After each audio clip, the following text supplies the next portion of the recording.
አንድ ጠንቋይ የሆነ ቄስ ነበር እየሰማችሁ ነው ይህ ካህን እየጠነቆለ ቤተ መቅደስ እየገባ ይቀድስ ነበር እና ህዝቡ ስራውን አወቀበት ስለዚህ አንድ ቀን ስርዓተ ቅዳሴ ተሰይሞ ሊገባ ሲል ህዝቡ ከዚህ በላይ ይበቃናል ቀድሶ ሲወጣ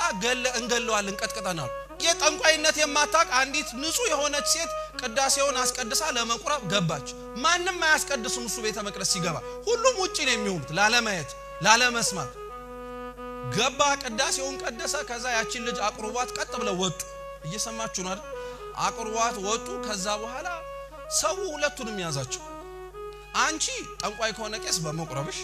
እሱ ደግሞ ጠንቋይ ሆኖ ቤተ መቅደስ ገብቶ በመቀደሱ ሁለታችሁንም ልንገላችሁ ነው አሏቸው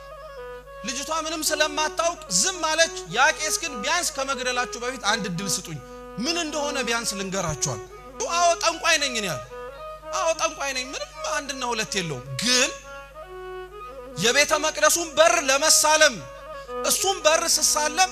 እንደ ንብ ቀፎ ላይ ረበው ሲያስጠነቁሉኝ የነበሩት አጋንንት በሙሉ ረግፈው ይሄዳሉ አለ ቤተ መቅደስ ላይ ገብቼ ማንንም ሳያየኝ ወደ ቤተ መቅደሱ ስገባ ራሱ የቤተ መቅደሱ ጠባቂ መላክና ጌታችን ኢየሱስ ክርስቶስ በሩ ላይ ይጠብቁኛል አለ እኔን በሳት ሰንሰለት አስሮኝ ንጹህ አይደለውምና ስጋውን ደሙን መንካት ስለማልችል እሱ ራሱ ግን እኔን ሆኖ ቀድሶ አቅርቦ ይወጣል ልክ ሲጨርስ ቅዳሴውን እኔን ፈቶኝ ውጣ ይለኛል አለ ይሰማችሁ ማንንም የረከሰ ሰው የአምላክን ቅዱስ ስጋና ክቡር ደሙን ስለነካ ስጋና ደሙ የሚረክስ እንዳይመስላችሁ ንጹህ የሆነው እግዚአብሔር ቆሻሻ የሆኑ በኃጢአት ያደፉ ሰዎች ላይ ክብሩን ስለገለጠ እግዚአብሔር ይረክሳል ማለት አይደለም